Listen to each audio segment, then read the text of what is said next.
Imagine a land so advanced, so utopian, that it defied the imagination of even the most brilliant minds in history. This land, if real, predates known civilizations by tens of thousands of years, boasting technologies and architectural wonders that modern humans are only beginning to comprehend. Atlantis, the mythical island first chronicled by Plato, has captured the human imagination for over 2 millennia. Could this be more than just a story? In 1800s Europe, a series of remarkable maps surfaced, claiming to pinpoint Atlantis's location and uncover its secrets. Let's dive deep into these maps, their claims, and the enduring mystery of Atlantis, weaving through ancient philosophy, groundbreaking discoveries, and the unyielding curiosity of humankind. The philosopher who sparked a legend. Our journey begins in Athens 2,400 years ago, with the legendary philosopher Plato. Known for his groundbreaking ideas on justice, education, and governance, Plato wrote about Atlantis in his dialogues Timaeus and Critias. He described it as a utopian civilization beyond the Pillars of Hercules, now known as the Strait of Gibraltar. This advanced society was said to have concentric rings of land and water, with grand canals, gleaming walls of orichalcum, a mysterious metal, and statues plated in gold. Plato's Atlantis was more than just a vision of prosperity, it was a warning. The Atlanteans, despite their advanced technologies and military power, succumbed to hubris. Their arrogance angered the gods, who punished them by submerging Atlantis beneath the waves. While many historians argue that Plato intended Atlantis as a parable about the dangers of excess and moral decay, the tale left a tantalizing question. Could Atlantis have been real? The search for Atlantis begins. For centuries, Atlantis lingered as a myth, a philosophical thought experiment. However, during the Age of Exploration in the 1500s, European explorers began to dream of finding Plato's fabled island. As they charted new lands and oceans, they imagined discovering a civilization rich in treasures and knowledge. This dream persisted even as explorers instead found other lost civilizations like the Aztecs and Mayans, sparking questions about what else might be hidden beneath the surface of our world. The revival of Atlantis in the Age of Science. The 1800s ushered in a scientific revolution. Scholars and explorers began applying empirical methods to study the natural world, and myths previously dismissed as fantasy were re-examined. Lost cities like Troy and Pompeii were unearthed, proving that ancient stories often held grains of truth. If Troy could exist, why not Atlantis?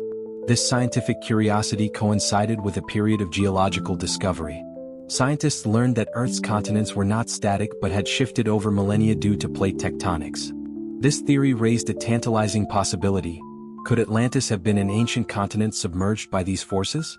Geologists discovered fossils of similar species on continents now separated by oceans, hinting at a prehistoric land bridge, or perhaps an ancient civilization that connected these lands.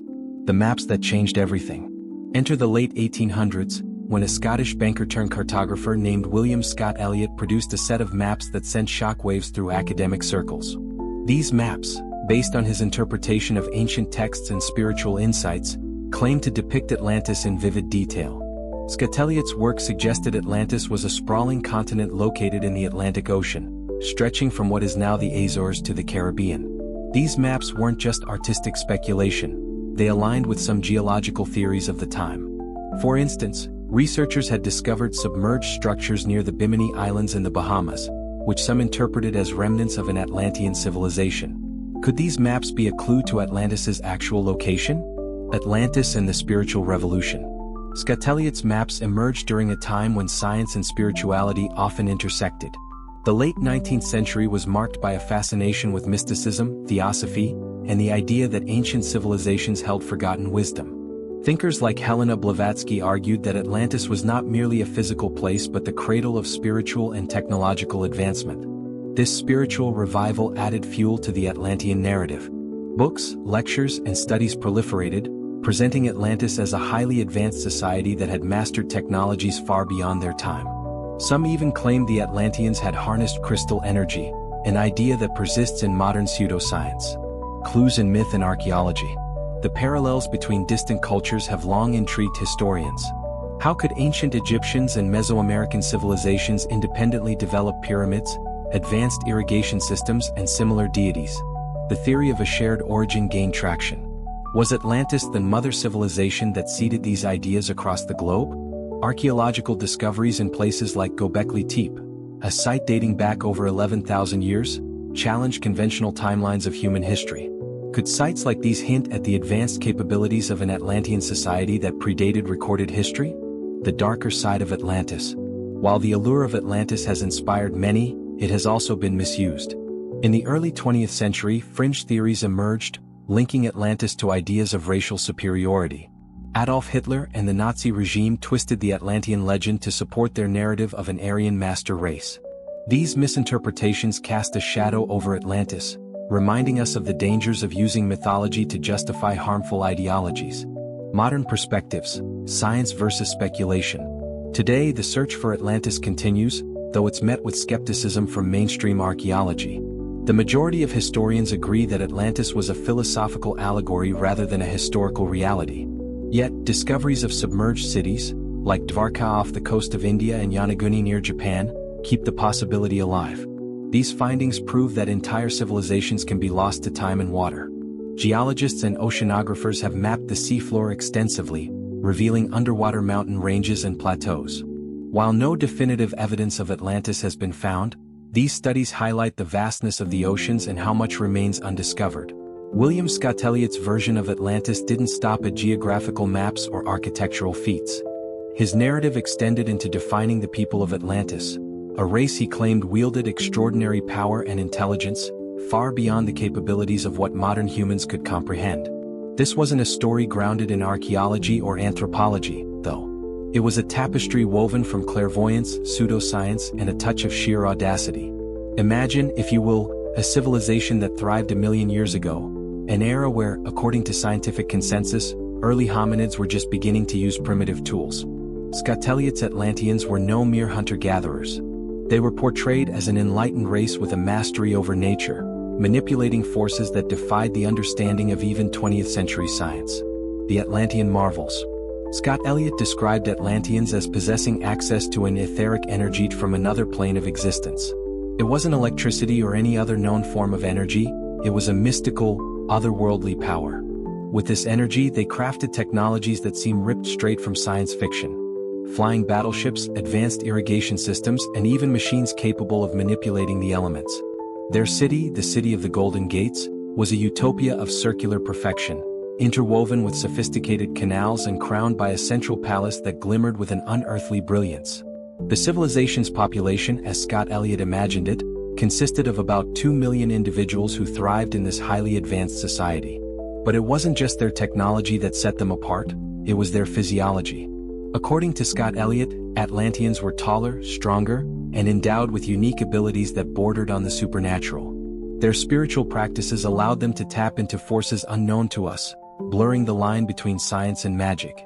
And let's not forget the more unsettling details: their proclivity for writing on metal sheets, their ritualistic consumption of freshly drawn animal blood, and their use of chemical weapons that released deadly gases. Even with their technological marvels, Scott-Elliot didn't shy away from painting a civilization fraught with contradiction, capable of both magnificent creation and devastating destruction. A story of decline and catastrophe. But like all grand civilizations, Atlantis, in Scott-Elliot's story, was not immune to the ravages of time and nature. The narrative is marked by a series of cataclysmic events, beginning with an ice age roughly 800,000 years ago. This disaster, he claimed, reshaped the planet's geography and began Atlantis's slow descent into the ocean. Each subsequent catastrophe further fragmented the continent until it became the small island described by Plato, a shadow of its former glory. Finally, in the year 9564 BCE, a date Scott-Elliot curiously pinpointed with great precision, Atlantis met its ultimate doom. He tied this event to the Great Flood, a catastrophe immortalized in countless cultural myths, including the biblical tale of Noah's Arkansas. In Scott-Elliot's version, the flood engulfed the remaining Atlantean island, forever burying its wonders beneath the waves. But here's where the story takes an intriguing turn. Scott-Elliot argued that the survivors of Atlantis scattered across the globe, bringing their advanced knowledge and skills to various civilizations.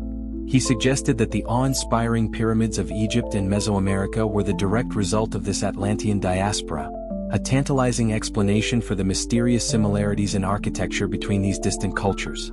The racialization of Atlantis. And yet, as enthralling as this story might be, it veers into deeply problematic territory. Scott-Elliot didn't just propose a lost civilization. he wove his narrative into the racial hierarchies of his time. He claimed that the descendants of Atlanteans became the Aryan race, a so-called superior group destined to lead humanity. This idea wasn't an innocent speculation. It was a pseudoscientific justification for white supremacist ideologies that gained horrifying traction in the decades that followed. By suggesting that ancient civilizations in Africa, the Americas, and other parts of the world only achieved their architectural and technological feats thanks to the intervention of Atlanteans, Scott-Elliot perpetuated a colonialist worldview. The achievements of non-European cultures were framed not as the result of their ingenuity but as the inheritance of a vanished, white-dominated society. The pseudoscience behind the legend. Scott-Elliot's work is a masterclass in how pseudoscience can masquerade as fact. His maps, filled with painstaking details, lent an air of credibility to his claims. The circular perfection of Atlantis, the precise date of its demise, the inclusion of clairvoyantly revealed facts. All of these elements created a veneer of scientific rigor. But at its core, this was not science. It was a blend of mysticism, imagination, and the biases of its creator. In the late 19th and early 20th centuries, such theories found a surprisingly receptive audience. Spiritualism and theosophy were gaining popularity, offering alternative explanations for the mysteries of existence. Scott-Elliot's Atlantis fit neatly into this framework, presenting a grand narrative that merged the metaphysical with the historical. The legacy of a myth. The racial implications of Scott-Elliot's work cannot be ignored, particularly when examining its influence on later ideologies. By the 1930s, these ideas about a superior Aryan race would be co-opted and weaponized by one of history's darkest regimes.